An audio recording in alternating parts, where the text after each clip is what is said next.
健三、久しぶり。元気だった？みつき、久しぶりだね。元気だったよ。何週間ぶり？ 3 週間？ちょうど3週間。長かったね。実家に帰ってたんだよね。どうだった？うん、実家でゆっくりできた。でも、日本に戻ってきてちょっと変な感じがしてる。変な感じ？どういうこと？説明しにくいんだけど、日本が懐かしいのに、同時に知らない場所みたいな感じ。逆カルチャーショックみたいな？それに近いかも。でも、もっと複雑な気持ち。面白いね。実は今日まさにその話をしようと思ってた。本当？日本を離れてまた戻るっていう経験。これ外国人だけじゃなくて日本人も感じることなんだよ。それ聞きたい。今の私にぴったりの話だ。じゃあ始めよう。でもね、最初に一つ言っておくことがある。何？この話、普通の再適用の話じゃないよ。どういう意味？多くの人が知らない、ちょっと不思議な現象について話すから。不思議な現象、気になる。成田空港の到着ロビーで私は泣きそうになったんだ。成田で？なんで？それが嬉しくて泣きそうになったわけじゃない。じゃあ、なんで？ 3ヶ月間母国に帰ってた。家族に会って、友達に会って、毎日楽しかった。うん。でも、成田に着いた瞬間、周りの日本語が聞こえたとき、心臓がドキドキし始めた。緊張した？緊張だけじゃない、もっと複雑な感情。懐かしいのに怖い。怖い？荷物を受け取りながらずっと考えてた。私、まだここに居場所があるかなって。3ヶ月離れただけなのに？そう、たった3ヶ月。でも、その3ヶ月で何かが変わった気がした。何が変わった？それを理解するのに1週間かかった。1週間。最初の数日はすべてが違って見えた。いつもの駅、いつもの店、いつものコンビニ。でも、同じ場所でしょ？同じ場所なのに違う場所に感じた。それ、わかる気がする。今の私がそうだから。でしょ？多くの人が経験することなんだよ。ミスタージャパニーズチャンネルへようこそ。私は健三。みつきです。今日は日本に戻るという経験について深く探求していく。ただのお帰りじゃない。複雑な気持ちの話。さっきの成田空港の話、続きが気になるでしょ？すごく気になる。なんで泣きそうになったの？それを理解するには、まず一つの概念を知る必要がある。何？日本語では居場所って言葉がある。居場所。場所のこと。物理的な場所じゃない。もっと深い意味がある。どういう意味？自分がそこにいていい場所。自分が受け入れられている場所という意味。英語のビロンギングに近い？近いけど、もっと具体的。日本人はこの居場所をとても大事にする。なるほど。で、日本を離れて戻ってくると、この居場所が揺らぐんだ。揺らぐ？私、まだここにいていいのかなって不安になる。だから成田で泣きそうになったんだ。そう。3ヶ月前まで日本は私の居場所だった。確信してた。でも3ヶ月離れて。戻ってきたとき、本当にまだ私の居場所なのかなって思った。その気持ちすごくわかる。面白いのは、この現象、外国人だけじゃないってこと。日本人も？日本人も同じように感じる。留学から帰ってきた人、転勤から戻った人、みんな。へー。これを日本語では浦島太郎症候群って呼ぶ人もいる。浦島太郎？昔話の？そう、浦島太郎が竜宮城から帰ってきたら、村が全部変わってた話。ああ、なるほど。自分が知ってた場所が変わってる感じ。でも実は村は変わってない。変わったのは自分なんだよ。自分が変わった？うん。3ヶ月、母国にいる間に私は少し変わってた。どう変わったの？母国のペースに戻ってたんだ。母国の話し方、母国の考え方、それで日本に戻ってきたら？ギャップを感じた。でも、ギャップは日本が変わったからじゃない。自分が変わったから。まさに。それが分かったとき、ちょっと安心した。でもさ、ちょっと待って。ん？自分が変わるって悪いことじゃないでしょ？もちろん悪くない。じゃあなんで不安になるの？いい質問だね。私は変わるのは成長だと思う。正しいよ。でもあなたは不安って言った。矛盾してない？鋭いね。実は両方正しいんだよ。両ファン？変わることは成長。それは事実。でも同時に同時に？変わることは今までの自分を少し失うことでもある。ああ、だから不安なんだ。そう。特に居場所がある場所では、今までの自分を失ったら、その居場所も失うかもしれない。まさにそれ、よくわかったね。でも、結論はどっち？変わっていいの？変わらない方がいいの？それが面白いところなんだ。答えは、変わることを受け入れる。受け入れる。変わることを恐れない。でも、変わった自分でまた居場所を作ればいい。なるほど。それなら私もできるかも。できるよ。これから具体的な方法を話すから。さっき1週間かかったって言ったよね。うん。居場所を取り戻すのに。どうやって取り戻したの？実は、最初は全部間違ってた。間違ってた？成田から家に着いて、次の日からすぐ普通に戻ろうとした。普通に？うん。いつもの朝のルーティン、いつもの通勤、いつものカフェ。それの何が間違ってたの？無理してたんだ。何も変わってないふりをしてた。あ3日目の朝、カフェでいつものコーヒーを頼んだ。あ、うん。店員さんが、お久しぶりですねって言った。覚えててくれたんだ。うん、嬉しかった。でも次の瞬間、次の瞬間？何も言えなくなった。日本語が出てこなかった。日本語が？ 3ヶ月、母国語だけで生活してたから、日本語が重く感じた。忘れたわけじゃないよね。忘れてない。でも、すぐに出てこない。どうしたの？結局、はい、久しぶりです。だけ言って、逃げるように店を出、逃げたの？コーヒーも飲まずに。それは、恥ずかしいね。その失敗。今振り返ると、いくつも間違いがあった。分解してみよう。どこで間違えた？まず、何をしようとしたか。うん。すぐに元の生活に戻ろうとした。これが間違いゆ一。間違い2には？自分が変わったことを認めなかった。何も変わってないふりをした。そう。間違い2、3。準備期間を作らなかった。準備期間？日本モードに戻るための時間。それをゼロにした。間違い4個は？一人で抱え込んだ。誰にも相談しなかった。恥ずかしかったから？うん。私だけこんなに苦労してるのかなって思ってた。でも実はみんな同じなんだよね。それを知ったのはずっと後だった。じゃあ根本的な原因は？完璧に戻らなきゃって思ってたこと。完璧に。3ヶ月前の自分に1日で戻ろうとした。それは無理があるよね。今ならわかる。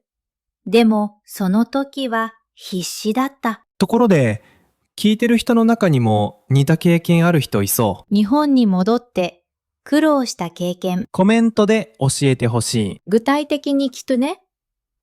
日本に戻って何が一番難しかった？私から例を出すと、去年1ヶ月母国に帰った。戻ってきたら電車の乗り方を忘れてた。電車の乗り方？改札でスイカをどこにタッチするか一瞬わからなくなった。体が母国モードになってたんだね。こういう感じでみんなも教えてほしい。日本語が出てこなかったとか、道に迷ったとか、小さいことでもいいよ。一言で OK。みんなの経験聞きたいな。じゃあ、正しいやり方を教えて。カフェで失敗した後、いろいろ考えた。そして気づいた。多くの人が同じ間違いをするってこと。どんな間違い？よくある間違い、3つある。一つ目は？すぐに元に戻ろうとする。さっきのあなたがそうだった。でもこれ、ほとんどの人がやる。なんでダメなの？体も心もまだ母国モードだから、無理すると疲れる。間違い2には？一人で抱え込む。誰にも言わない。みんな普通にできてるのに、私だけって思っちゃう。でも実はみんな苦労してる。そう、話してみると、私もって言われる。間違い9、3は？変わったことを認めない。これも大きいね。3ヶ月。母国にいたら絶対に変わる。それは自然なこと。でも認めたくない。認めると、もう前の自分じゃないって感じがする。怖いんだよ。じゃあ、正しいアプローチは3つのルールがある。教えて。ルール1、準備期間を作る。どのくらい？最低3日。できれば1週間。何をする期間？ゆっくり日本モードに戻る期間。無理しない。ルール2済みは？変化を受け入れる。変わった自分を認める。それは成長だから、恥じることじゃない。ルールまは？誰かに話す。一人で抱え込まない。友達。同僚、誰でもいい。戻ってきたばかりで、ちょっと調子狂ってるって正直に言う。それだけで楽になりそう。なる。みんな理解してくれるよ。ここまで聞くとなんかできそうな気がする。でも、一つ聞きたくないことを言うね。何？どんな準備をしても、最初の1週間は辛い。1週間。楽な方法はない。戻るのには時間がかかる。正直だね。特に最初の3日間。何が一番辛い？日本語で考えるのにエネルギーを使う。母国語モードから日本語モードに切り替えるのに脳が疲れる。避けられない？避けられない。でも知ってるだけで違う。どう違う？なんで私こんなに疲れてるんだろうって不安にならない。これは普通のことって思える。そう、3日目まで耐えれば4日目から少し楽になる。本当に？本当。私の経験では4日目に突然、戻ってきたって感じた。4日目、覚えておく。でも人によって違う。1週間かかる人もいる。しょらなくていい。自分のペースで。聞いてる人の中にはいろんな状況の人がいると思う。そうだね。じゃあいくつかのシナリオを考えてみよう。私の場合はどうすればいいって疑問に答える。シナリオや1。1ヶ月以下の短い帰国。1ヶ月ならそんなに変わらないんじゃない？実は変わる。特に言語面で。どうすればいい？警告中も週に1回は日本語に触れる。日本のニュースを読むと。それでもいいし、日本人の友達とメッセージするだけでもいい。完全に切らない。そう。細い糸でもいいからつなげておく。シナリオ2は？ 3ヶ月以上の長い遅刻。これは大変そう。戻る1週間前から準備を始める。何をする？毎日1時間、日本語に触れる。日本の YouTube を見る。ニュースを読む。脳を日本語モードに戻していく。まさに、少しずつ切り替える。シナリオ皆さんは、すぐに仕事が始まる人。これが一番大変かも。うん。でも、正直に上司に言う。まだ調子が戻ってないって？そう。ほとんどの上司は理解してくれる。最後のシナリオは？一人暮らしで話す相手がいない人。これも辛いね。意図的に外に出る。カフェでもコンビニでもいい。日本語を話す機会を作る。最初の1週間は毎日誰かと日本語で話す。店員さんでもいい？もちろん、ありがとうございますだけでも口を動かすことが大事。どのシナリオでも共通してるのは？少しずつ戻るってこと。そりゃない。それが一番大事。さっき1週間かかったって言ったよね。完全に居場所を取り戻すのに、その1週間の終わり、何があったの？ここからが本当に言いたかったこと。1週間目の日曜日。またあのカフェに行った。コーヒーを買わずに逃げたカフェ？そう、そのカフェ。勇気あるね。怖かったよ。でも、もう一回チャレンジしようと思って。なんて言ったの？ラテ一つお願いします。この前は急いでてすみませんでしたって。ちゃんと謝ったんだ。店員さんは笑って、大丈夫ですよ、お帰りなさいって言った。お帰りなさい。その言葉を聞いたとき、涙が出そうになった。嬉しかったんだね。嬉しいだけじゃなかった。気づいたことがあった。何？私ずっと居場所を失ったって思ってた。でも違った。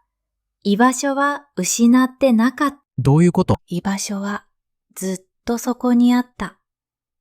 私が見えなくなってただけ。深いね。3ヶ月離れてもカフェの店員さんは覚えててくれた。あなたの居場所、ちゃんと残ってた。そう。でも私はもうないって思い込んでた。なんでそう思ったの？怖かったから。何が怖かった？変わった自分が受け入れられないんじゃないかって。でも受け入れられた。店員さんも友達も同僚もみんなお帰りって言ってくれた。変わったあなたを受け入れてくれた。そして分かったんだ。本当の居場所は、そのままの自分でいられる場所じゃなくて、変わっても受け入れてもらえる場所。それが本当の居場所なんだ。正直に言うと、今でも帰国するたびに不安になる。今でも？また変わっちゃった。今度は戻れないかもって。でも毎回戻れてる？戻れてる。完璧じゃないけど。完璧じゃなくていい。そう思えるようになったのが成長かも。ホストマザーの言葉、深いね。店員さんのお帰りなさいから学んだことまとめようか？お願い。まず、居場所の本当の意味。変わっても受け入れてもらえる場所。そう、固定された場所じゃなくて柔軟な場所。自分が変わってもそこは変わらずにある。ただし、自分から戻る努力は必要。待ってるだけじゃダメ。私もカフェに行かなかったらお帰りは聞けなかった。じゃあ今日の学びをまとめよう。3つだけ覚えて帰ってほしい。1つ目は？変わることを恐れない。変わるのは成長。悪いことじゃない。2つ目、ゆっくり戻る。最低3日。できれば1週間。焦らない。3つ目は？何？居場所は失われない。見えなくなるだけ。探せばちゃんとある。この3つを覚えてれば大丈夫。シンプルだけど、これが本質。具体的に次に帰国するとき何をすればいい？超シンプルなチャレンジを出すね。簡単なやつ？超簡単。日本に戻った初日、うん。一つだけ、いつもの場所に行く。いつもの場所？カフェでも、コンビニでも、公園でもいい。それだけ？それだけ。そして、そこで誰かと日本語で話す。店員さんでもいい？もちろん、ただいまの気持ちで。それだけで居場所を感じられるかも。うん。居場所は大きなものじゃない。小さなおかえりの積み重ね。さて、今日のベストフレーズ。今日学んだ中で特に覚えてほしい言葉。いくつある3つに絞ったよ。？1つ目は、居場所。居場所。自分がそこにいていい場所。受け入れられている場所。使い方は、日本は私の居場所です。2つ目は、浦島太郎症候群。浦島太郎症候群。戻ってきたらすべてが変わってる感じがする現象。帰国後、浦島太郎症候群になった。3つ目は、お帰りなさい。これは知ってる言葉だけど、でも深い意味がある。あなたの居場所はここにあるよ。っていうメッセージ。単なる挨拶じゃなくて、受け入れの言葉。この3つ、明日から使ってみてね。スクリプト全文はブログで読めるよ。漢字付き。概要欄のリンクをチェックしてね。ここまで聞いてくれた人に一つ伝えたいことがある。何？はぁ、25分も聞いてくれてありがとうん、本当に。う。日本に戻るって簡単な話じゃない。複雑な気持ちがある。でも最後まで聞いてるってことは、同じ経験をした人、これからする人だと思う。そうだよね。その気持ちだけでもう一歩進んでる。一人じゃないって知ってほしい。みんな同じように悩んで、同じように乗り越えてる。だから安心して今日の話が役に立ったら、いいねを押してくれると嬉しい。なんでいいねが大事かっていうと、ん？このチャンネルまだ小さいから、いいねが増えるともっと多くの人に届く。同じように悩んでる人に届けた。だからいいねお願いします。あとコメントも。さっき聞いたけど、日本に戻って何が一番難しかった？それと、いつもの場所に行ってみた報告。どっちでもいいよ。一言で OK。次回の話なんだけど、次は何？日本での孤独について。孤独？でも、普通の孤独の話じゃない。どういうこと？友達がいるのに孤独を感じる理由。友達がいるのに？これ、日本特有の現象なんだ。気になる。詳しくは次回。チャンネル登録しておくと通知届くよ。一緒にいてくれてありがとう。今日の話まとめると、居場所は失われない。見えなくなるだけ。変わっても戻れる。時間をかければ、大げさに聞こえるけど、本当だよ。私は確信してる。次回までゆっくり戻って自分らしく過ごしていこう。みんな、素敵な毎日を。またね。またねー。